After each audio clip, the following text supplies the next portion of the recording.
শিক্ষার্থী কেন্দ্রিক ও আনন্দময় পড়াশোনার পরিবেশ সৃষ্টি, বিষয় এবং পাঠ্যপুস্তকের বোঝা ও চাপ কমিয়ে দক্ষতা ও যোগ্যতায় গুরুত্ব আরোপ, গভীর শিখন ও তার প্রয়োগে গুরুত্ব প্রদান, মুখস্থ নির্ভরতার পরিবর্তে অভিজ্ঞতা ও কার্যক্রম ভিত্তিক শিখনে অগ্রাধিকার প্রদান, খেলাধুলা ও সৃজনশীল কার্যক্রমের মাধ্যমে শিখনের উপর গুরুত্ব প্রদান, নির্দিষ্ট দিনে শিখন কাজ যেন শিক্ষা প্রতিষ্ঠানে শেষ হয় সে ধরনের শিখন কার্যক্রম পরিচালনা এবং আনন্দময় কাজে সম্পৃক্ত করার মাধ্যমে বাড়ির কাজের চাপ কমানো, নির্দিষ্ট সময়ে অর্জিত পারদর্শিতার মূল্যায়ন ও সনদ প্রাপ্তির প্রতি গুরুত্ব আরোপ, জীবন ও জীবিকার সাথে সম্পর্কিত শিক্ষা, পরিবর্তনের প্রেক্ষাপট, চতুর্থ শিল্প বিপ্লবের কারণে জীবন জীবিকার দ্রুত পরিবর্তন, যেখানে প্রচলিত পেশার 3/2 2030 সালের মধ্যে অবলুপ্ত হয়ে যাবে এবং 65% শিক্ষার্থী যারা এখন প্রাথমিক শিক্ষায় আছে তারা কর্মজগতে প্রবেশ করে যে কাজ করবে তা এখনও অজানা, কোভিডের মতো মহামারী, স্থানীয় বৈশ্বিক অভিবাসন, দুর্যোগ, জলবায়ু পরিবর্তন, সংঘাত, প্রযুক্তির দ্রুত প্রসার, জীবিকার পরিবর্তন ইত্যাদি কারণে ভৌগোলিক ও সামাজিক কাঠামো পরিবর্তনের পাশাপাশি মানসিক জীবনধারা ও মনোসামাজিক জগতে দ্রুত পরিবর্তন। এসডিজির লক্ষ্যমাত্রা অর্জন, স্বল্পোন্নত দেশ থেকে উন্নয়নশীল দেশে উত্তরণ এবং 2021 সালের মধ্যে উন্নত দেশে পদার্পণের লক্ষ্যমাত্রা অর্জন। প্রাক প্রাথমিক থেকে দ্বাদশ শ্রেণী পর্যন্ত শিক্ষাক্রমের নিরবচ্ছিন্ন সামঞ্জস্য বিধান, শিক্ষায় পরিবর্তিত প্রেক্ষাপটের প্রভাব। 51টি দেশ ইতিমধ্যে এই পরিবর্তনের প্রেক্ষাপটের ভিত্তিতে প্রচলিত শিক্ষাক্রমকে পরিমার্জন করে রূপান্তরযোগ্য দক্ষতা ও যোগ্যতা ভিত্তিক শিক্ষাক্রম প্রণয়ন করছে। দক্ষিণ এশিয়াতে শ্রীলঙ্কা, ভুটান এবং সম্প্রতি ভারত তাদের শিক্ষানীতিতে একই ধরনের পরিবর্তন করেছে। এনসিটিবি কর্তৃক পরিচালিত বিভিন্ন গবেষণা, কর্মশালা ও অংশজনের মতামত ও উন্মুক্ত মতামতের ফলাফলেও একই ধরনের পরিবর্তনের সুপারিশ পাওয়া গেছে। রূপকল্প, মুক্তিযুদ্ধের চেতনায় উজ্জীবিত দেশপ্রেমিক, উৎপাদনমুখী, অভিযোজনে সক্ষম, সুখী ও বৈশ্বিক নাগরিক গড়ে তোলা। যোগ্যতা, মুক্তিযুদ্ধের চেতনায় উদ্বুদ্ধ হয়ে পরিবর্তনশীল প্রেক্ষাপটে অভিযোজনের জন্য জ্ঞান, দক্ষতা, মূল্যবোধ ও দৃষ্টিভঙ্গির সমন্বয়ে অর্জিত সক্ষমতা। যোগ্যতা নির্ধারণের প্রেরণা হিসেবে মুক্তিযুদ্ধের চেতনা। জাতীয় শিক্ষাক্রমের মূল ভিত্তি হল মুক্তিযুদ্ধকালীন স্বাধীনতার ঘোষণাপত্রে উল্লেখিত চেতনা, মানবিক মর্যাদা, সামাজিক ন্যায় বিচার, সাম্য। স্বাধীন বাংলাদেশের সংবিধানের রাষ্ট্রীয় 4 মূলনীতি: জাতীয়তাবাদ, সমাজতন্ত্র, গণতন্ত্র ও ধর্মনিরপেক্ষতা।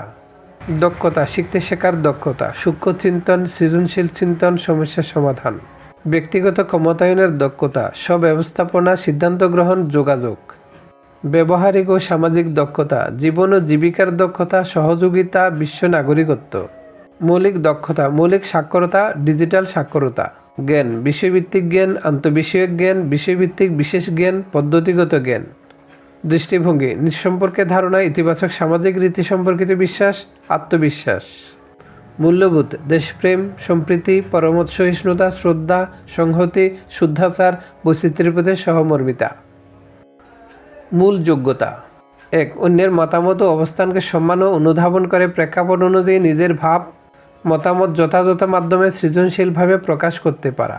2. যে কোনো ইস্যুতে সূক্ষ্ম চিন্তার মাধ্যমে সামগ্রিক বিষয়সমূহ বিবেচনা করে সকলের জন্য যৌক্তিক ও সর্বোচ্চ কল্যাণকর সিদ্ধান্ত নিতে পারা। 3. ভিন্নতা ও বৈচিত্র্যকে সম্মান করে নিজস্ব কৃষ্টি, সংস্কৃতি, ইতিহাস ও ঐতিহ্যের ধারক হয়ে নিজ দেশের প্রতি ভালোবাসা ও বিশ্বস্ততা প্রদর্শনপূর্বক বিশ্ব নাগরিকের যোগ্যতা অর্জন করা। 4. সমস্যার প্রক্ষেপণ, দ্রুত অনুধাবন, বিশ্লেষণ, সংশ্লেষণ এবং ভবিষ্যৎ তাৎপর্য বিবেচনা করে সকলের অংশগ্রহণের মাধ্যমে যৌক্তিক ও সর্বোচ্চ কল্যাণকর সিদ্ধান্ত নিতে ও সমাধান করতে পারা। 5. পারস্পরিক সহযোগিতা, সম্মান, সম্প্রীতি বজায় রেখে শান্তিপূর্ণ সহাবস্থানের মাধ্যমে পরিবর্তনশীল পৃথিবীতে নিজেকে মানিয়ে নিতে পারা এবং পরবর্তী প্রজন্মের জন্য নিরাপদ বাসযোগ্য পৃথিবী তৈরিতে ভূমিকা রাখতে পারা। 6. নতুন দৃষ্টিকোণ, ধারণা, দৃষ্টিভঙ্গি প্রয়োগের মাধ্যমে নতুন পথ, কৌশল ও সম্ভাবনা সৃষ্টি করে শৈল্পিকভাবে তা উপস্থাপন এবং জাতীয় ও বিশ্ব কল্যাণে ভূমিকা রাখতে পারা। 7. নিজের শারীরিক মানসিক স্বাস্থ্য ব্যবস্থাপনার দায়িত্ব নিয়ে নিজ অবস্থান ও ভূমিকা জেনে ঝুঁকিহীন, নিরাপদ ও গ্রহণযোগ্য ব্যক্তিগত, পারিবারিক, সামাজিক, রাষ্ট্রীয়, বৈশ্বিক সম্পর্ক ও যোগাযোগ তৈরি করতে ও বজায় রাখতে পারা। 8. প্রতিনিয়ত পরিবর্তনশীল পৃথিবীতে ঝুঁকি মোকাবেলা এবং মানবিক মর্যাদা অক্ষুণ্ণ রেখে নিরাপদ ও সুরক্ষিত জীবন ও জীবিকার জন্য নিজেকে প্রস্তুত রাখতে পারা। 9 পরিবর্তনশীল পৃথিবীতে দৈনন্দিন উদ্ভূত সমস্যা গাণিতিক, বৈজ্ঞানিক ও প্রযুক্তিগত দক্ষতা ব্যবহার করে সমাধান করতে পারা। 10 ধর্মীয় অনুশাসন, সততা ও নৈতিক গুণাবলী অর্জন এবং শুদ্ধাচার অনুশীলনের মাধ্যমে প্রকৃতি ও মানব কল্যাণে নিজেকে নিয়োজিত করতে পারা। স্তরভিত্তিক নির্বাচিত বিষয়সমূহ: প্রাথমিক পর্যায়ে সমন্বিত বিষয়: প্রাথমিক বাংলা, ইংরেজি, গণিত, বিজ্ঞান, সামাজিক বিজ্ঞান, ধর্ম, শিক্ষা, স্বাস্থ্য সুরক্ষা, শিল্পকলা। মাধ্যমিক ষষ্ঠ দশম বাংলা, ইংরেজি, গণিত, বিজ্ঞান, ইতিহাস ও সামাজিক বিজ্ঞান, জীবন জীবিকা, ডিজিটাল প্রযুক্তি, স্বাস্থ্য সুরক্ষা, ধর্ম, শিক্ষা, শিল্প ও সংস্কৃতি। কারিগরি ও মাদ্রাসা: স্তরভিত্তিক নির্বাচিত বিষয়সমূহের সাথে মাদ্রাসায় কোরআন, হাদিস ইত্যাদি এবং কারিগরিতে ট্রেডের বিশেষায়িত বিষয়সমূহের যৌক্তিক সমন্বয় থাকবে।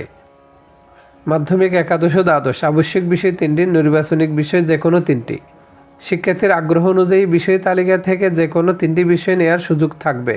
প্রায়োগিক বিষয় যে কোনো 1টি। পেশাদারির দক্ষতা ও অভিজ্ঞতা অর্জনের জন্য নির্বাচিত বিষয়সমূহ থেকে যে কোনো 1টি বিষয় নেওয়ার সুযোগ থাকবে। দশম শ্রেণী পর্যন্ত কোনো বিভাগ মানবিক, বিজ্ঞান ও ব্যবসা শিক্ষা থাকবে না। নবম ও দশম শ্রেণীতে জীবন ও জীবিকা বিষয়ে বাধ্যতামূলকভাবে প্রত্যেক শিক্ষার্থী কৃষি, সেবা বা শিল্প খাতে একটি অকুপেশনাল দক্ষতা অর্জন করবে এবং দশম শ্রেণী শেষে যে কোনো একটি অকুপেশনে কাজ করার মতো পেশাদারি দক্ষতা অর্জন করবে। শিখন শেখানো কৌশল: প্রেক্ষাপট ভিত্তিক ও অভিজ্ঞতা ভিত্তিক। হাতে কলমে শিখন, প্রকল্প এবং সমস্যা ভিত্তিক শিখন, সহযোগিতামূলক শিখন, অনুসন্ধান ভিত্তিক শিখন, স্বপ্রণোদিত শিখনের সংমিশ্রণ। অনলাইন ও মিশ্র শিখন: শিক্ষক সহায়তাকারী এবং শিক্ষার্থী সক্রিয় অংশগ্রহণকারী। শিখন প্রক্রিয়ায় বিষয় সংশ্লিষ্ট কোনো বাস্তব জীবনধর্মী সমস্যা নির্ধারণ করে তা সমাধানের উপায় নির্ধারণ এবং তা প্রয়োগের অভিজ্ঞতা লাভের মাধ্যমে শিক্ষার্থীর শিখন নিশ্চিতকরণ। শিখন পরিবেশ সহায়তামূলক, একীভূত, অন্তর্ভুক্তিমূলক এবং শিক্ষার্থীর মধ্যে আগ্রহ উদ্দীপনা সৃষ্টিকারী। শিখন পরিবেশ শিক্ষার্থী কেন্দ্রিক, গণতান্ত্রিক ও সহযোগিতামূলক। প্রেক্ষাপট নির্ভর অভিজ্ঞতা, প্রতিফলনমূলক পর্যবেক্ষণ, বিমূর্ত ধারণায়ন, সক্রিয় পরীক্ষণ। শিখন কৌশল: প্রকল্প ভিত্তিক, সমস্যা ও চ্যালেঞ্জ ভিত্তিক, অনুসন্ধানমূলক, সহযোগিতামূলক, সংযোগমূলক, প্রেক্ষাপট নির্ভর। শিখন প্রক্রিয়া: অভিজ্ঞতা, পরিবেশের সাথে মিথস্ক্রিয়া, পর্যবেক্ষণ, হাতে কলমে কাজ, দলীয় কাজ, পঠন, স্মৃতিতে ধারণ। যোগ্যতার উপাদান: জ্ঞান, দক্ষতা, দৃষ্টিভঙ্গি, মূল্যবোধ। মূল্যায়ন: মূল্যায়নকে কেবল শিক্ষার্থীর শিখন মূল্যায়নের মধ্যে সীমাবদ্ধ না রেখে পুরো শিক্ষা ব্যবস্থার কার্যকারিতা মূল্যায়ন, শিখন পরিবেশের মূল্যায়ন ও সেই সঙ্গে শিক্ষার্থীর শিখনের মূল্যায়নের উপর জোর দেওয়া হয়েছে। সকল ধরনের শিখন মূল্যায়নের ভিত্তি হবে যোগ্যতা এবং পারদর্শিতা। শিক্ষাক্রমে বহুমাত্রিক মূল্যায়নের যে সকল বিষয় অনুসরণ করা হবে সেগুলো হলো: যোগ্যতার মূল্যায়ন নিশ্চিতকরণ, শিখনের জন্য শিখনকালীন মূল্যায়নের উপর গুরুত্ব আরোপ, সমূল্যায়ন, সতীর্থ মূল্যায়ন, মূল্যায়নে অভিভাবক ও সমাজের সম্পৃক্ততার উপর গুরুত্ব আরোপ, মুখস্থ নির্ভর সামষ্টিক মূল্যায়ন হ্রাস, শিখন অগ্রগতি মূল্যায়নের ধারাবাহিক রেকর্ড সংরক্ষণ ও ব্যবস্থাপনা।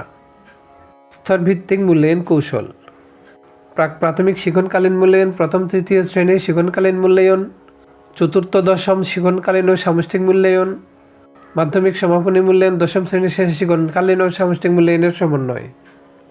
শিক্ষাক্রমে ইনক্লুশন: শিখনে শিশুর মধ্যে সমস্যা না খুঁজে শিক্ষা ব্যবস্থায় কোনো ধরনের দুর্বলতার জন্য শিক্ষার্থী শিখতে পারছে না তা নিশ্চিত করা। শিক্ষার্থীর মাঝে সমস্যা খোঁজার পরিবর্তে শিক্ষা ব্যবস্থা ও কাঠামোর প্রতিবন্ধকতাকে শনাক্ত ও দূরীকরণের উদ্যোগ গ্রহণ। জেন্ডার, ধর্ম, বর্ণ প্রতিবন্ধিতা, সামাজিক ও ভৌগোলিক অবস্থান বিবেচনায় নিয়ে শিশুর সামর্থ্য, চাহিদা ও বৈশিষ্ট্যের বৈচিত্র্যময়তা প্রস্ফুটিত করার উদ্যোগ নেওয়া। শিক্ষাক্রমে নমনীয়তার মাধ্যমে ভিন্নভাবে সমর্থ শিশু ও তৃতীয় লিঙ্গ ও অতিমেধাবী শিশুদের শিখন চাহিদা, সক্ষমতা ও বৈশিষ্ট্যকে বিবেচনায় নিয়ে বিশেষ উদ্যোগ নেওয়া।